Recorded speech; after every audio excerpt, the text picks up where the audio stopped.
Hey guys, I'm Darth Cuber, and today I'm going to teach you how to solve a Rubik's Cube.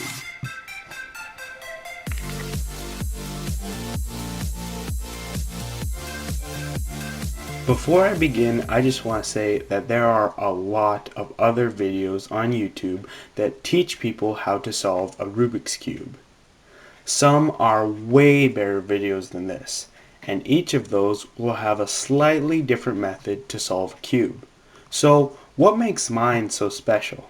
Well, nothing. If you are looking for the simplest method, then my video is not for you.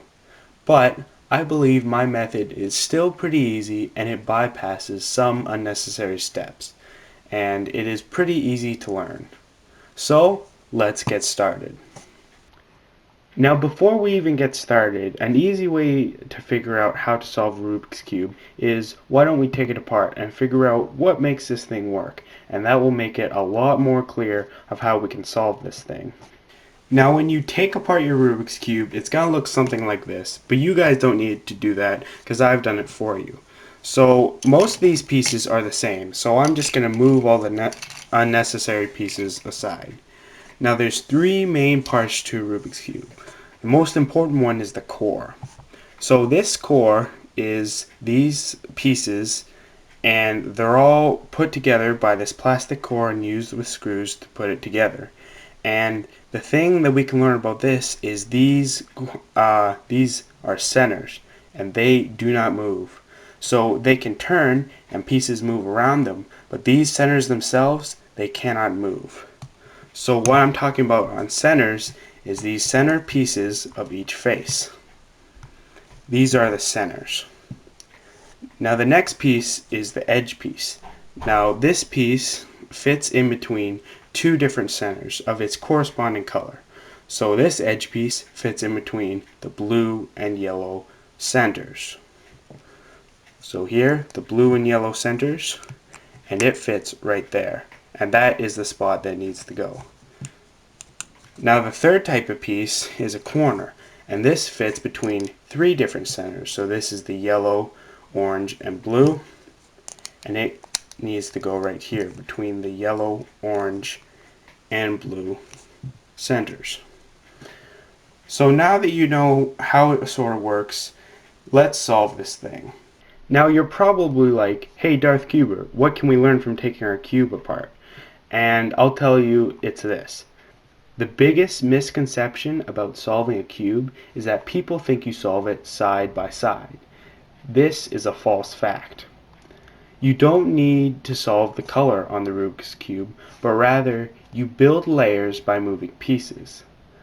The goal is not to have each side a different color, but each piece, each edge, each corner in its correct spot around the centers.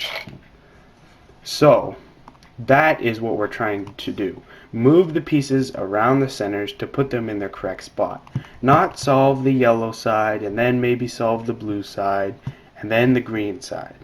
It just doesn't work that way. And by taking that cube apart, we've learned that.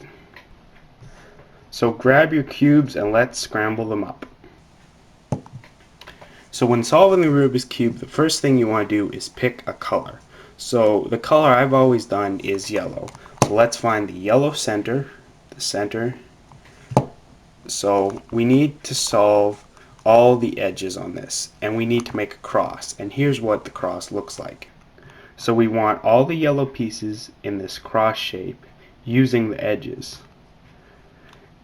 So there is not a very good way to explain this step, but basically you just want all these yellow edges to be in the right place with both of their matching centers.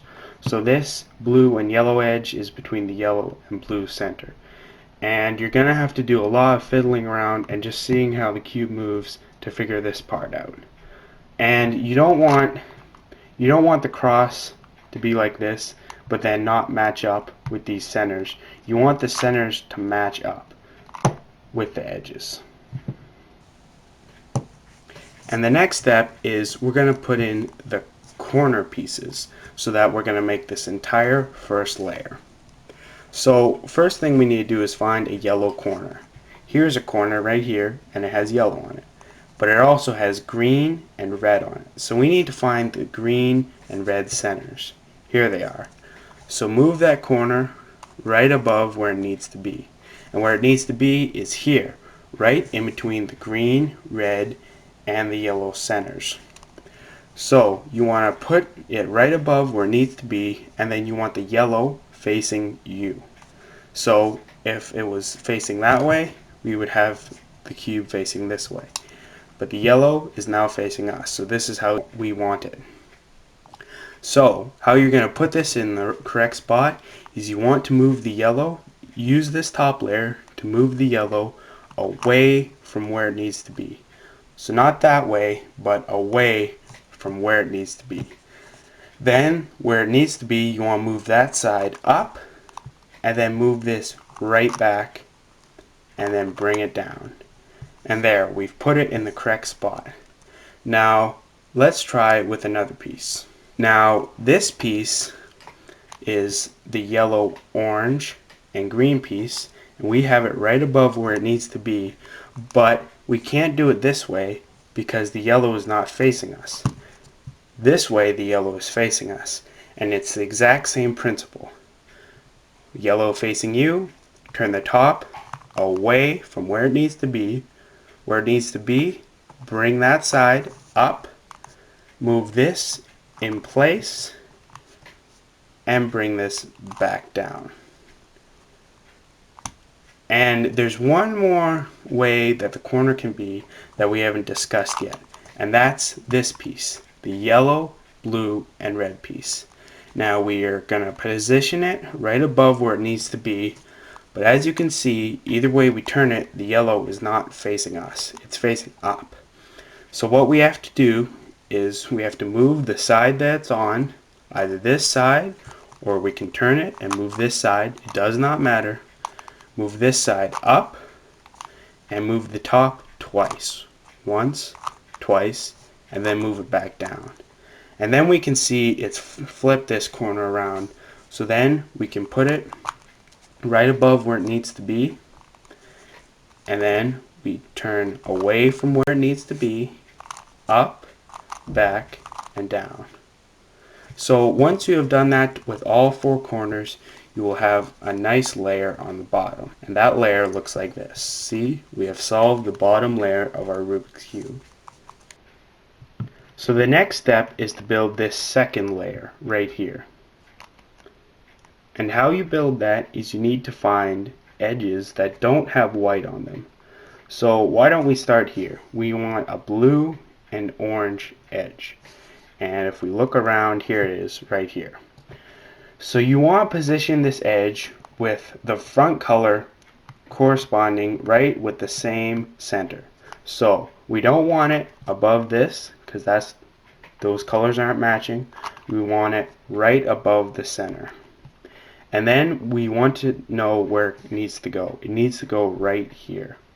So we want to move it away from where it needs to go and bring this side up. Then we want to put this back and then move it down.